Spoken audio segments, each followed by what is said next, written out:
আজি প্ৰথম খবৰটো হৈছে অসমত 15 আগষ্টলৈ বাহাল থাকিব আন্তঃজিলা যাতায়াত, উইকেণ্ড লকডাউন আৰু নৈশ সান্ধ্য আইন। কেন্দ্ৰীয় চৰকাৰে অহা 1 আগষ্টৰ পৰা সমগ্ৰ দেশত আৰু কিছু শিথিলতাৰে আনলক 3 আৰম্ভ কৰাৰ ঘোষণা কৰিছে যদিও অসমত অহা 15 আগষ্ট পৰ্যন্ত কিছু বাধ্যবাধকতা থাকিব। গুৱাহাটীত সংবাদ মাধ্যমৰ আগত এই কথা প্ৰকাশ কৰিছে স্বাস্থ্যমন্ত্ৰী ডক্টৰ হিমন্ত বিশ্ব শৰ্মাই। কেন্দ্ৰীয় চৰকাৰে আনলক 3 নতুন গাইডলাইন জাৰি কৰিলে যদিও অসমত 15 আগষ্টলৈ বাহাল থাকিব বৰ্তমানৰ নিৰ্দেশনা। বন্ধ থাকিব আন্তঃজিলা যাতায়াত, প্ৰতি সপ্তাহত শনি আৰু দেওবাৰৰ উইকেণ্ড লকডাউন, অব্যাহত থাকিব নৈশ সান্ধ্য আইন। ইফালে দোকান পোহাৰ খোলাৰ ক্ষেত্ৰতো থাকিব বৰ্তমানৰ নিয়ম নিৰ্দেশনা। লগতে অহা আগষ্টৰ শেষলৈকে বন্ধ থাকিব শিক্ষানুষ্ঠানসমূহ, বন্ধ থাকিব সকলো ধৰ্মীয় তথা ৰাজনৈতিক সমাৱেশ। মন্ত্ৰী ডক্টৰ শৰ্মাই কয় যে অহা 15 আগষ্টলৈ অসমে সীমিত লকডাউনৰ মাজত থাকিব লাগিব। অহা 2 আগষ্টত পৰিস্থিতিৰ সমালোচনা কৰি চৰকাৰে কিছু নতুন পদক্ষেপ গ্ৰহণ কৰিব যদিও অহা 15 আগষ্টলৈ কিছু বাধ্যবাধকতা বাহাল থাকিব।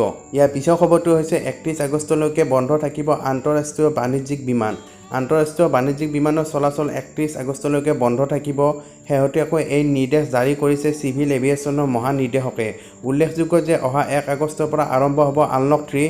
বিভিন্ন দিশ এই সময়ছোৱাত শিথিল কৰিছে কেন্দ্ৰই। ইয়াৰ পিছৰ খবৰটো হৈছে ভোটাৰ পৰিচয় পত্ৰ থকা সকলোৱে হয় ভাৰতীয়। যি সময়ত অসমত বাস কৰা অবৈধ বিদেশীৰ হাতে হাতে ভোটাৰৰ পৰিচয় পত্ৰ আছে, সেই সময়তে নিৰ্বাচন আয়োগে প্ৰকাশ কৰিছে যে ভোটাৰ পৰিচয় পত্ৰ থকা মানে হৈছে কোনো এজন লোক ভাৰতীয় নাগৰিক। ভাৰতীয় নাগৰিককহে ভোটাৰৰ পৰিচয় পত্ৰ প্ৰদান কৰা হয় বুলি স্পষ্ট কৰি দিছে নিৰ্বাচন আয়োগে। অসমত নাগৰিকপঞ্জী উন্নীতকৰণৰ সময়ত ভোটাৰ পৰিচয় পত্ৰক নাগৰিকত্বৰ প্ৰামাণিক নথি হিচাপে গ্ৰহণ কৰা নকৰাক লৈ ব্যাপক প্ৰতিক্ৰিয়াৰ সৃষ্টি হৈছিল।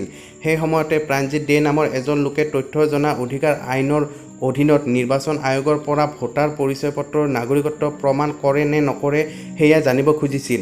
সেই অনুসৰি নিৰ্বাচন আয়োগে জানিবলৈ দিছে যে সংবিধানৰ 326 ধাৰা অনুসৰি একমাত্ৰ ভাৰতীয় নাগৰিককহে ভোটাৰ পৰিচয় পত্ৰ প্ৰদান কৰা হয়। মন কৰিবলগীয়া যে অসমত থকা অবৈধ বিদেশীৰ হাতে হাতে ভোটাৰ পৰিচয় পত্ৰ, ড্ৰাইভিং লাইচেন্স, পেন কাৰ্ড আদি বিভিন্ন নথিপত্ৰ থকাৰ কথা খোদ কেন্দ্ৰীয় গৃহ মন্ত্ৰালয়ে সংসদত প্ৰকাশ কৰিছিল। এনে পৰিস্থিতিত নিৰ্বাচন আয়োগে ভোটাৰ পৰিচয় পত্ৰ নাগৰিকত্বৰ নথিপত্ৰ বুলি প্ৰকাশ কৰা তথ্যই ৰাজ্যখনত বাস কৰা লাখ লাখ অবৈধ বিদেশীক যে উৎসাহিত কৰিব সেয়া নিশ্চিত। শেষৰ খবৰটো হৈছে 1 ছেপ্টেম্বৰৰ পৰা শিক্ষানুষ্ঠান খোলাৰ চিন্তা চৰ্চা কৰিছে ৰাজ্য চৰকাৰে। কেন্দ্ৰীয় চৰকাৰে গ্ৰহণ কৰা নতুন ৰাষ্ট্ৰীয় শিক্ষানীতিক উষ্ম আদৰণি জনাইছে অসমৰ শিক্ষামন্ত্ৰী ডক্টৰ হিমন্ত বিশ্ব শৰ্মাই। এই সম্পৰ্কত তেওঁ কয় যে নতুন শিক্ষানীতিয়ে শিক্ষণ আৰু শিক্ষণৰ পৰিৱেশত এক নতুনত্ব আনিব। আনহাতে ৰাজ্যত শিক্ষানুষ্ঠান খোলাৰ সম্পৰ্কত তেওঁ কয় যে অহা 31 আগষ্ট পৰ্যন্ত ভাৰত চৰকাৰে সমগ্ৰ দেশতে শিক্ষানুষ্ঠান বন্ধ কৰি ৰাখিছে। অহা 1 ছেপ্টেম্বৰৰ পৰা শিক্ষানুষ্ঠান খোলা সম্পৰ্কত ৰাজ্য চৰকাৰে SOP সাজু কৰি ৰাখিছে। ভাৰত চৰকাৰে 1 ছেপ্টেম্বৰত যদি শিক্ষানুষ্ঠান খোলাৰ ব্যৱস্থা কৰে, অসমীয়াও যাতে লগে লগে শিক্ষানুষ্ঠানসমূহ খুলিব পাৰে তাৰ বাবে প্ৰস্তুতি সাজু কৰি ৰাখিছে।